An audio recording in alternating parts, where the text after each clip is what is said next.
Hello student, कैसे हैं आप सब। Welcome our YouTube channel @Syed classes.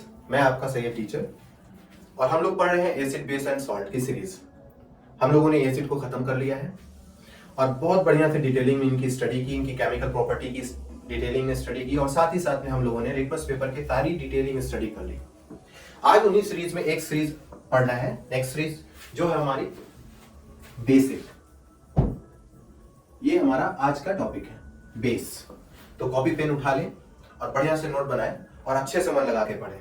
Exam का डेट आ गया है, एकदम टेंशन लेने की जरूरत नहीं है, मन लगा के पढ़िए, बेहतरीन से बेहतरीन नंबर आएगा। ओके, चलिए हम लोग स्टार्ट करते हैं। तो टॉपिक है हम लोगों का बेस। एसिड की डेफिनेशन के हिसाब से बेस की भी अपनी एक स्पेसिफिक डेफिनेशन होती है और बेस की स्पेसिफिक डेफिनेशन क्या है? बेस वो सब्सटेंस है जो वाटर के कांटेक्ट में आने पर अपने अंदर से OH नेगेटिव आयंस निकालता हो। तो इनकी डेफिनेशन बनेगी, base is the substance, base is the substance which liberate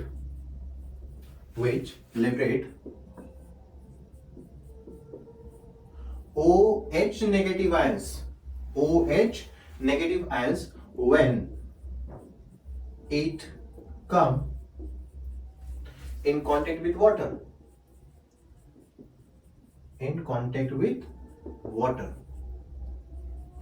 यानी जैसे एसिड वाटर के कांटेक्ट में आने के बाद H पॉजिटिव निकालता था, H प्लस आयंस निकालता था, उसी तरीके से बेस हमारा क्या करेगा, जैसे ही वाटर के कांटेक्ट में आएगा OH नेगेटिव आयंस कांटेक्ट करके बाहर निकाल देगा। रिएक्शन में एक एग्जांपल देख लेते हैं। जैसे हमारा एक बेस है NaOH, इसका नाम होता है sodium hydroxide.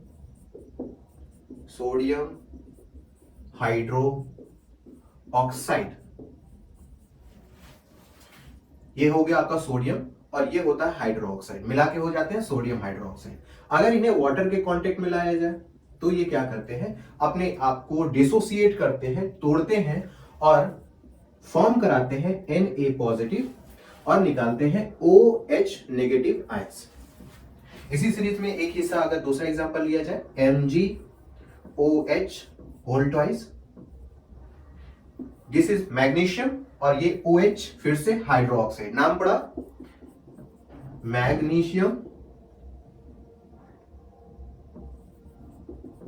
Magnesium hydro oxide. Magnesium hydroxide जब वाटर के कांटेक्ट में आता है तो ये अपने अंदर से Mg2+ और OH नेगेटिव आयंस बाहर निकालता है। तो ये क्या है, ये एक बेस है। बेस की प्रॉपर्टी में क्या प्रॉपर्टी है, एग्जांपल अगर देखा जाए तो बेस वो सब्सटेंस है जो वाटर के कांटेक्ट में आने पर अपने अंदर से OH बाहर निकालता है। तो ये डेफिनेशन आपके बोर्ड में आनी है जिसको आपको पढ़ना है, ठीक है, इसे नोट कर लीजिए। हो गया नोट, वेरी गुड। अगले हिस्से में हम लोग पढ़ेंगे बेस के टाइप को लेकर। बेस का टाइप हम लोग देखेंगे, एक बेस होता है जो वाटर के साथ डिसॉल्व हो जाता है कंप्लीटली, और दूसरा बेस जो होता है वाटर के साथ डिसॉल्व तो पूरी तरह से होता नहीं है लेकिन पार्शियली डिसॉल्व होता है। यानी सॉल्युबल के हिसाब से या सॉल्युबिलिटी के हिसाब से बेस को दो कैटेगरीज में डिवाइड किया गया। ऐसा बेस जो वाटर के साथ पूरी तरह से घुल जाए उसे बोलते हैं water soluble base. Water soluble base. इस वाटर सॉल्युबल बेस का अलग से एक और नाम आता है जिसको दूसरे नाम से हम लोग जानते हैं, वो है एल्कली। आपको ये नाम बहुत अच्छे से लर्न रहना चाहिए। वाटर सॉल्युबल बेस का दूसरा नाम होता है एल्कली। दूसरा जो होता है वो वाटर पार्शियली सॉल्युबल होता है। Water partially soluble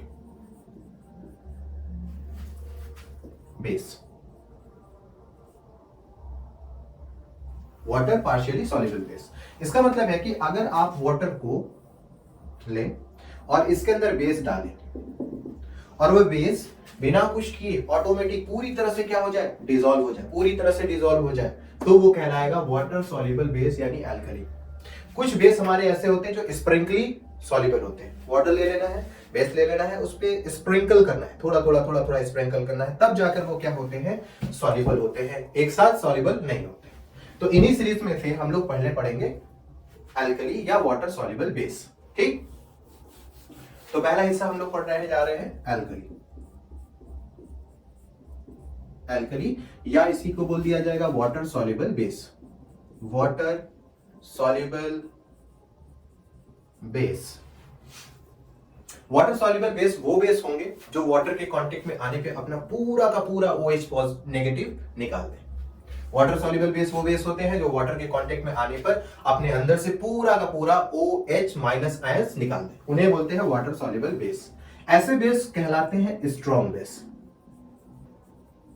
strong base क्यों? क्योंकि ये क्या कर देते हैं, फुल्ली डिसोसिएट हो जाते हैं, fully dissociate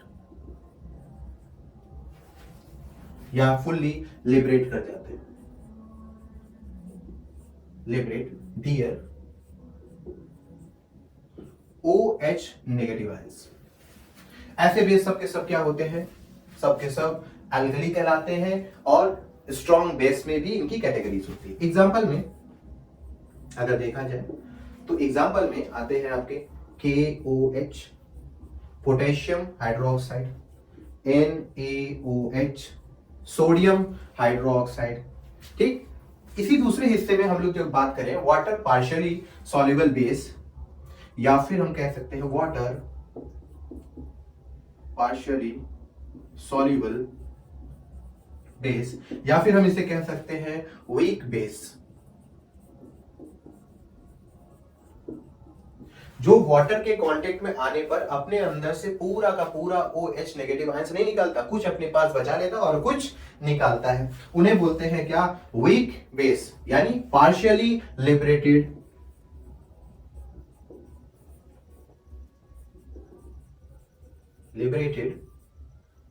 OH negative ions, partially liberated OH negative ions. Example इसका अगर देख लिया जाए तो एग्जांपल है आपका MgOH होल ट्वाइस, इसी में एग्जांपल है CaOH होल ट्वाइस, इसी में एग्जांपल है AlOH होल ट्वाइस। ऐसे बहुत सारे एग्जांपल हैं। इन दोनों को जरा ध्यान से देखिए, इनको और इनको, आपको बेसिक समझ में आ जाएगा।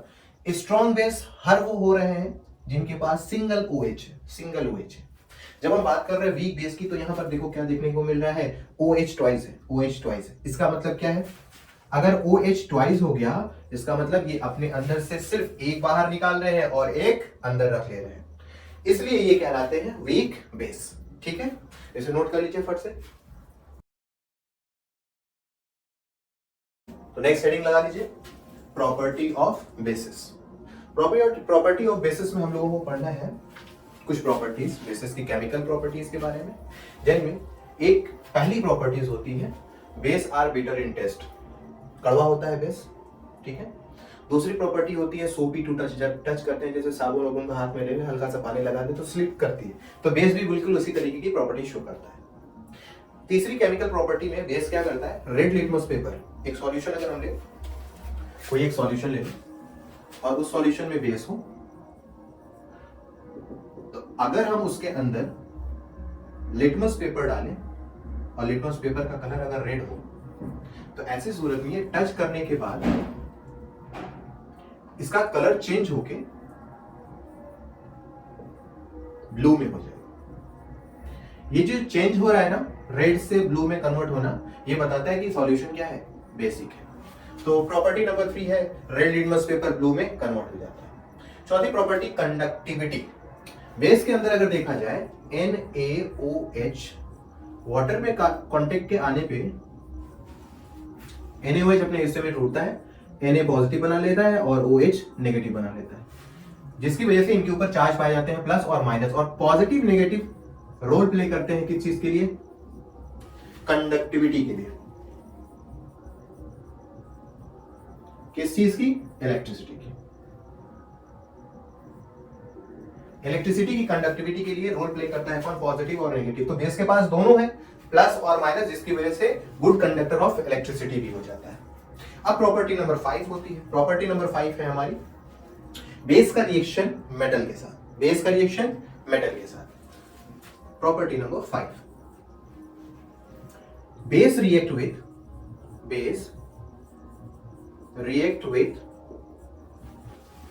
मेटल, और यहां पर सारे मेटल बेस के साथ रिएक्ट नहीं करते। जो हम लोगों को पढ़ना है, जो सिलेबस में आ रहा है, वो है जिंक और एल्यूमिनियम, हमें यही पढ़ना है। बाकी सारे मेटल, बहुत सारे मेटल जो होते हैं वो बेस के साथ रिएक्ट नहीं करते, कुछ ही होते हैं जो रिएक्ट करते हैं, और आपके सिलेबस में जिंक और एल्यूमिनियम के बारे में डिस्कशन है, इन्हीं से क्वेश्चन आने हैं। Base react with metal form salt and hydrogen gas. Example देख लेते हैं। बेस है आपका NaOH, इसका रिएक्शन हम लोग कर लेते हैं जिंक के साथ। सॉल्ट बनेगा sodium zincate, sodium Na2 ZO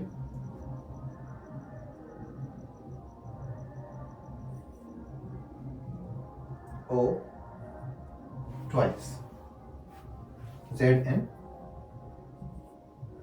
sodium zincate, ZnO twice। Sodium hydroxide base zinc के साथ रिएक्ट करेगा, फॉर्म करेगा सोडियम जिंकेट, और फॉर्म हो जाएगा हमारा गैस हाइड्रोजन गैस।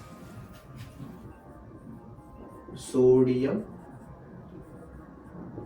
जिंकेट।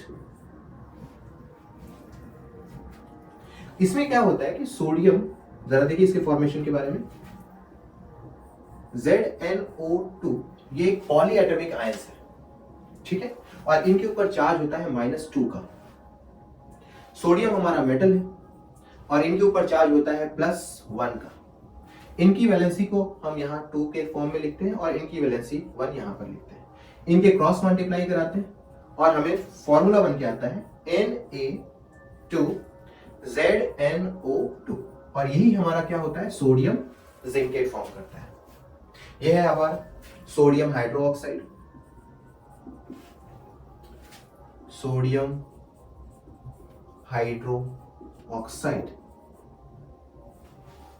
दूसरा एग्जांपल देख लेते हैं एल्यूमिनियम के साथ। इसे मिटा देते हैं।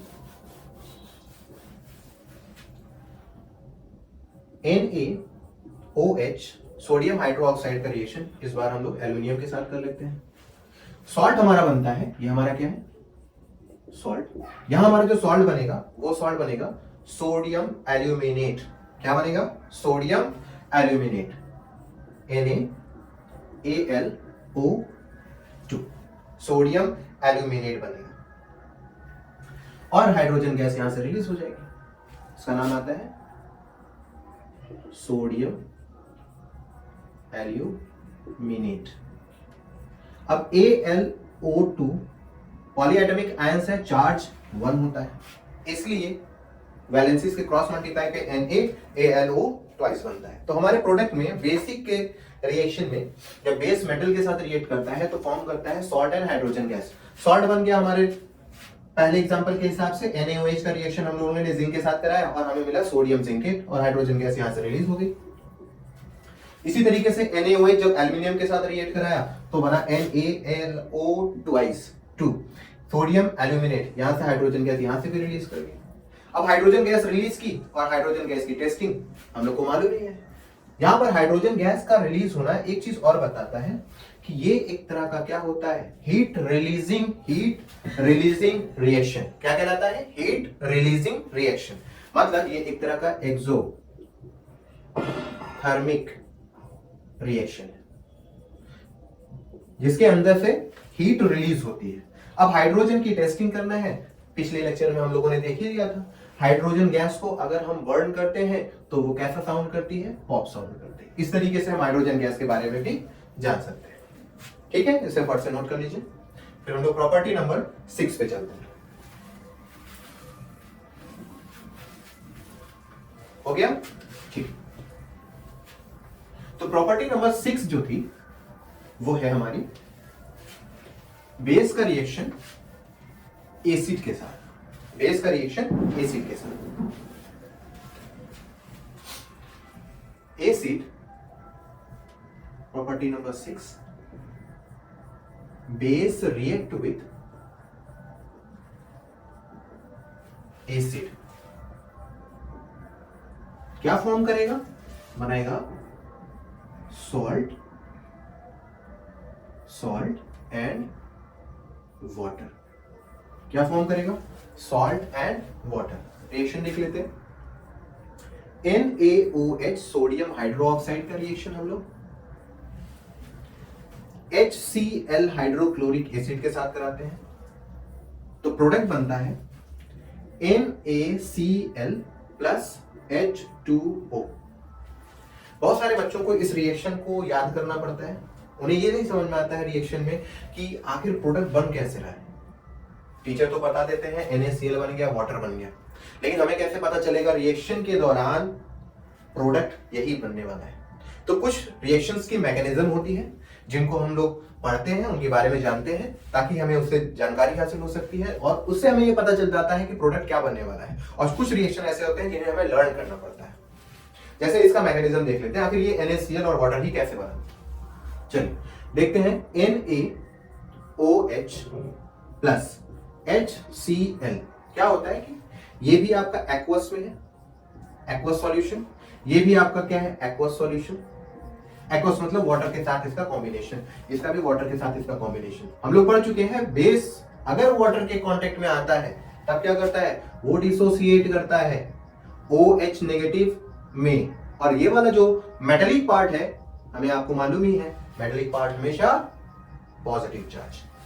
अब एसिड में आते हैं, एसिड वाटर के कांटेक्ट में आता है तो ये भी क्या कर जाता है, डिसोसिएट हो जाता है, टूट जाता है पूरी तरीके से। और Cl के ऊपर आता है नेगेटिव चार्ज और H के ऊपर आता है पॉजिटिव चार्ज।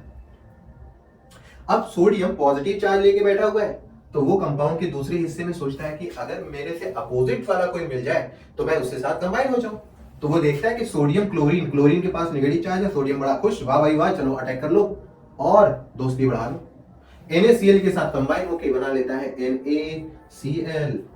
अब बच गए कौन, H और H। ये भी H बड़ा खुश होता है नेगेटिव चार्ज देख के, भाई साहब हम भी अकेले नहीं है, अब क्या हो गए, कपल हमारा भी हो गया। तो OH H के साथ कंबाइन होके 2H हो गए, H2, और यहां पर एक ऑक्सीजन बन गया O। इस तरीके से हम क्या कर सकते हैं, रिएक्शन के मैकेनिज्म से समझ सकते हैं कि क्या फॉर्मेशन आएगा। ठीक है, एक और रिएक्शन देख लेते हैं। बेस हम ले लेते हैं KOH, potassium hydroxide, potassium hydroxide. Reaction इसका कराते हैं acid acid acid acid HNO3 के साथ। किसके साथ, HNO3 के साथ रिएक्शन करा लेते हैं। तो प्रोडक्ट में देखो क्या बनता है, प्रोडक्ट में बनेगा KNO3 और बन जाएगा वाटर। ये हमारा क्या था, बेसिक फॉर्मेशन था, base react with acid form salt and water. ये हो गया हमारा सॉल्ट। इस सॉल्ट को क्या बोलते हैं, कॉमन सॉल्ट, और इसे टेबल सॉल्ट भी बोलते हैं। ये भी हमारा क्या हो गया, सोडियम नहीं, पोटेशियम नाइट्रेट, पोटेशियम नाइट्रेट, इसे भी हम बोलते हैं सॉल्ट, पर ये कॉमन सॉल्ट नहीं है, ना ही ये टेबल सॉल्ट है, ये सॉल्ट है सिर्फ। अब ये देखो कैसे बना, यहीं पे मैकेनिज्म सीख लेते हैं। KOH में OH plus HNO3 nitric acid है। ये भी आपका किस में होता है, एक्वस में होता है। ये भी आपका क्या होता है, एक्वस होता है।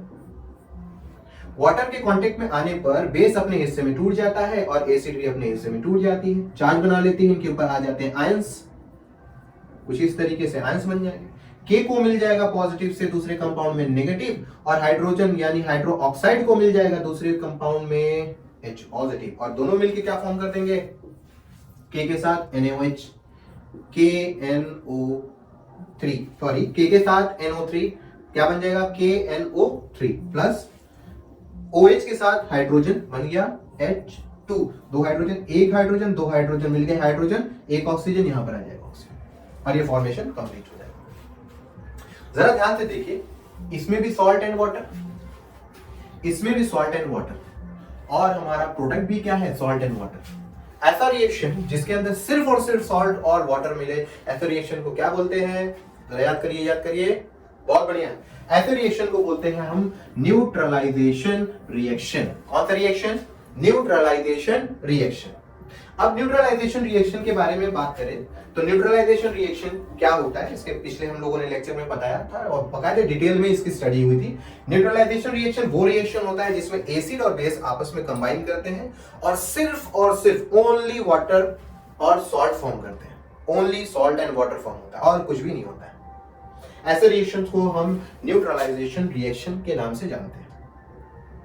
न्यूट्रलाइजेशन रिएक्शन में हम लोगों का एक सवाल आता है कि फॉर्मेशन ऑफ वाटर किस तरीके से होता है। पिछले लेक्चर में हम लोगों ने डिस्कस किया था, देख लेते हैं एक बार। वाटर का फॉर्मेशन न्यूट्रलाइजेशन रिएक्शन में कैसे होता है। एसिड अपने अंदर से H पॉजिटिव बाहर निकालता है, बेस अपने अंदर से OH नेगेटिव बाहर निकालता है। देखिए, एसिड के पास से H प्लस, बेस के साथ OH बाहर निकलते हैं, ये दोनों आपस में कंबाइन होते हैं और फॉर्म करा देते हैं H2O। मतलब इसके पास भी पॉजिटिव चार्ज, इसके पास नेगेटिव चार्ज, दो आयंस अपोजिट आपस में मिले और बन गया वाटर। ठीक है, इस तरीके से वाटर का फॉर्मेशन होता है। क्लियर? तो इसे नोट कर लीजिए। हम लोग अगली प्रॉपर्टी पढ़ने जा रहे हैं, प्रॉपर्टी नंबर 7, इस बेस का रिएक्शन नॉन मेटल के साथ। फट से नोट कर लीजिए। नोट हो गया? चलिए, अब बेस का रिएक्शन हम लोग करने जा रहे हैं किसके साथ, नॉन मेटल के साथ। जैसे हम लोगों ने एसिड का रिएक्शन किया था मेटल ऑक्साइड के साथ, वैसे यहां पर हम लोग क्या करेंगे, बेस का रिएक्शन करेंगे। बेस का रिएक्शन करेंगे नॉन मेटल ऑक्साइड के साथ। नॉन मेटल ऑक्साइड के साथ base react with non metal oxide. क्या बनाएगी, देखिए, फॉर्म करती है सॉल्ट एंड वाटर। फॉर्म करती है सॉल्ट एंड वाटर। एग्जांपल ले लेते हैं, कैल्शियम हाइड्रो ऑक्साइड एक तरह का बेस होता है, ट्वाइस आ गया, इसका मतलब ये वीक बेस है। कंबाइन करते हैं इसके नॉन मेटल की ऑक्साइड के साथ। अब नॉन मेटल की ऑक्साइड हम लोग ले लेते हैं CO2, कार्बन डाइऑक्साइड। प्रोडक्ट बनता है सॉल्ट एंड वाटर। तो प्रोडक्ट यहां क्या बनेगा, कार्बन डाइऑक्साइड जब किसी के साथ जुड़े तो कार्बोनेट बनाता है। अगर कार्बोनेट टूटता है, डिसोसिएट होता है, तो प्रोडक्ट में क्या बनाता है, कार्बन डाइऑक्साइड। तो कार्बन डाइऑक्साइड यहां क्या कर रहा है, कंबाइन हो रहा है, तो फॉर्म करेगा CaCO3 प्लस यहां पर बनेगा वाटर। ये आपका क्या है, ये आपका सॉल्ट। ये है आपका कैल्शियम हाइड्रो ऑक्साइड, इसी को हम लोग बोलते हैं लाइम वाटर भी, lime water.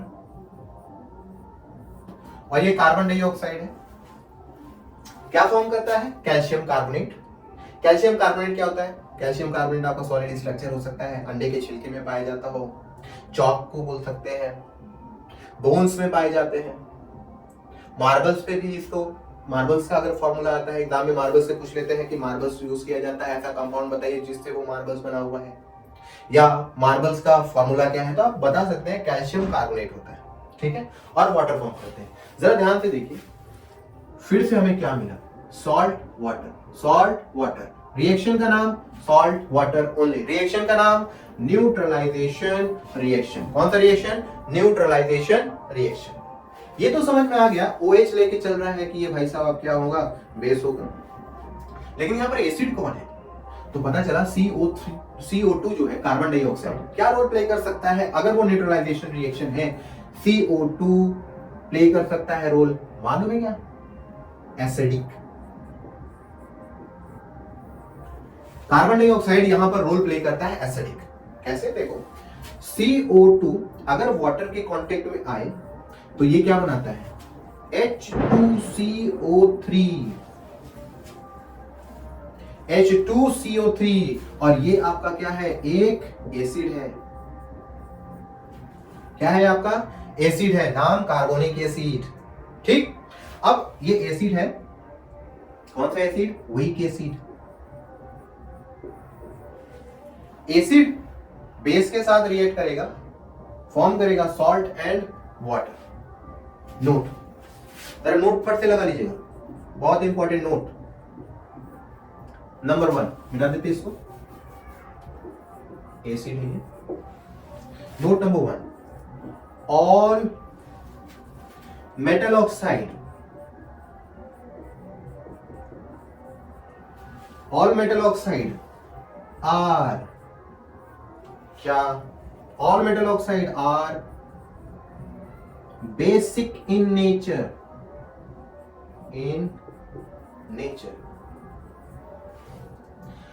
All basic in nature, that is metal oxide, are solid. किस फॉर्म में? Powder, powder form. Point number 2, all non-metal oxide are क्या हो गए? इसका opposite, acidic in nature. All non metal oxide are acidic in nature. अगर सारे के सारे non metal oxide acidic in nature है तो क्या इनका फिजिकल स्टेट कैसा होगा? जैसे कि मेटल ऑक्साइड का फिजिकल स्टेट था हमारा सॉलिड, पाउडर के फॉर्म में होता है, तो ये किस स्टेट में पाए जाएंगे? ये लिक्विड या गैस में पाए जाएंगे। अगर ऐसी बात है कि सारे के सारे एसिडिक इन नेचर होते हैं तो सर जी ये बताइए वाटर क्या है? H2O नॉन मेटल की ऑक्साइड। कार्बन मोनोऑक्साइड क्या है? H2CO नॉन मेटल की ऑक्साइड। NO2 क्या है? नॉन मेटल की ऑक्साइड। क्या ये सब भी एसिडिक इन नेचर होते हैं? नहीं, बिल्कुल नहीं। कुछ यहां पर रह जाते हैं, एक्सेप्शन। एक्सेप्शन किसका? Non metal oxide. अगर हम बात करें H2O की तो ये क्या है? न्यूट्रल है। अगर हम बात करें NO2 की तो ये क्या है? न्यूट्रल है। अगर हम बात करें NO की तो ये क्या है? न्यूट्रल है। अगर हम बात करें CO की तो ये भी भाई साहब क्या है? न्यूट्रल है। मतलब ये सब के सब क्या है? Neutral oxide.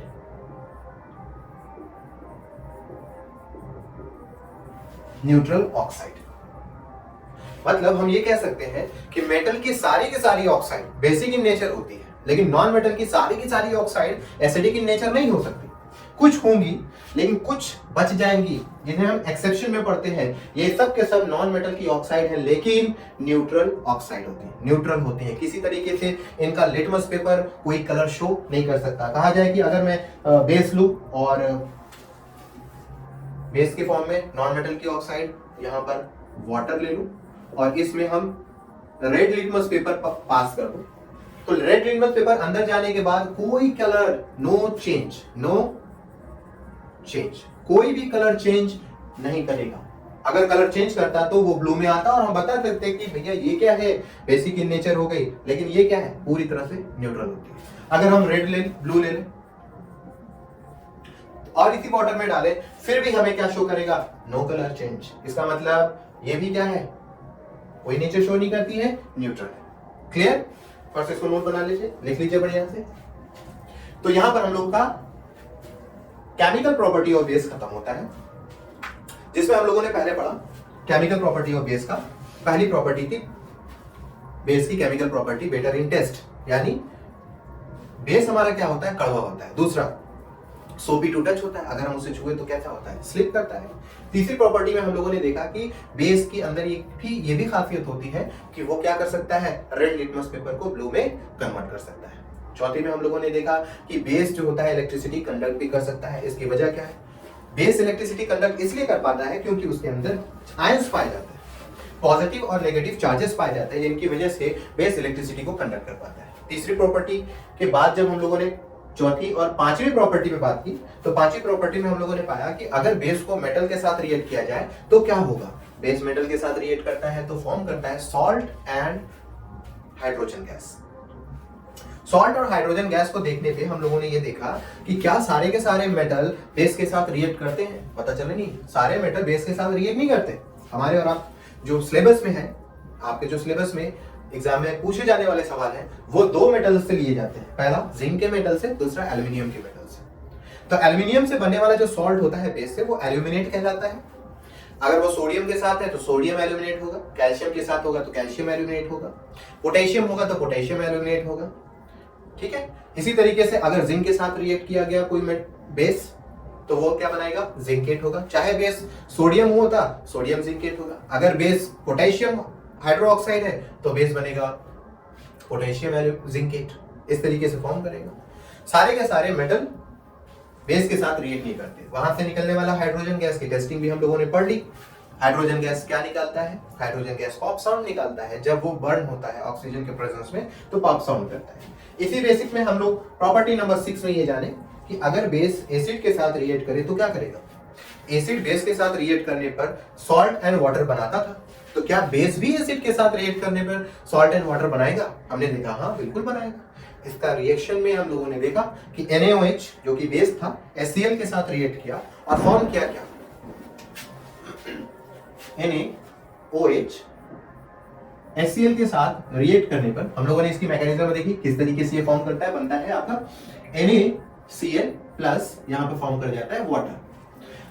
सिर्फ दो प्रोडक्ट जो कि सॉल्ट एंड वाटर है मिलने की वजह से इस रिएक्शन को हम लोग न्यूट्रलाइजेशन रिएक्शन के नाम से जानते हैं। तो न्यूट्रलाइजेशन रिएक्शन के बारे में भी हम लोगों ने पढ़ लिया। वाटर किस तरीके से फॉर्म करता है, कैसे वाटर आया, हाइड्रोजन कहां से आया और OH नेगेटिव आयंस कहां से आया, इनके बारे में भी हम लोगों ने बात कर रहे थे। प्रॉपर्टी नंबर 7 में जब बात करते हैं कि बेस जो होता है वो नॉन मेटल ऑक्साइड के साथ रिएक्शन करने पर किस तरीके से अपने आप को शो कराता है, तो हम लोगों ने देखा कि नॉन मेटल की ऑक्साइड बेस के साथ रिएक्ट करने पर, नॉन मेटल की ऑक्साइड बेस के साथ रिएक्ट करने पर सॉल्ट एंड वाटर बना रही है। यानी ये तो न्यूट्रलाइजेशन रिएक्शन को फिर से फॉर्म करा रही है। यानी बेस और नॉन मेटल की ऑक्साइड न्यूट्रलाइजेशन रिएक्शन की डेफिनेशन बन सकती है। इससे ये समझ में आया कि नॉन मेटल की ऑक्साइड एसिडिक इन नेचर होती है। क्या सारी की सारी नॉन मेटल की ऑक्साइड एसिडिक इन नेचर होती है? नहीं, कुछ ऐसे होते हैं जो एसिडिक इन नेचर नहीं होते, वो न्यूट्रल होते हैं। जैसे वाटर NO2 NOCO। ठीक है, ये जो नॉन मेटल की ऑक्साइड है ये सब की सब क्या है? न्यूट्रल ऑक्साइड होती है। तो ये है हमारा केमिकल प्रॉपर्टी ऑफ बेस, इसे नोट कर लीजिए, अच्छे से पढ़िए। आज का लेक्चर यहीं पे खत्म होता है। नेक्स्ट लेक्चर पे हम लोग पढ़ेंगे some chemical compounds form by the salt. Okay, तब तक के लिए टेक केयर।